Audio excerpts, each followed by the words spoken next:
So we have a set of school-wide rubrics to evaluate both project work as well as the defense presentation. It includes the kind of depth and accuracy of content as well as all the presentation skills and communication skills. After an artifact, they give us a rubric with all of the with the 5 Ps, the learning targets. They just highlight what we did in the artifact and what we needed to improve on. So that's how I know I did one of those leadership skills. Because when we do a reflection, they give us an example of what we're supposed to talk about, and if we do meet the learning targets, pretty much we would get a good grade on it. Because they highlight it for us and tell us what we need and what we're missing.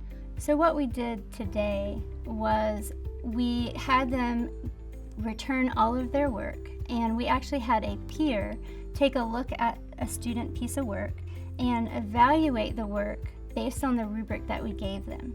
So before they're graded by a teacher, basically they had a student grade their work and tell them based on each learning target which areas could improve and which areas were already meeting or exceeding the expectations. And so students were given about 20 minutes to read someone's paper and offer specific and helpful feedback.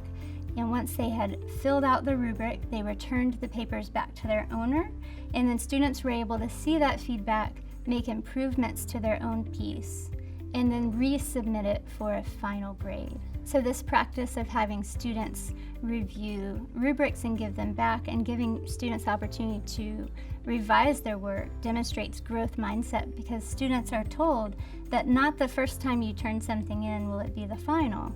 We will always have space to learn and grow and get better. We use these rubrics, but they're really metrics that are flexible.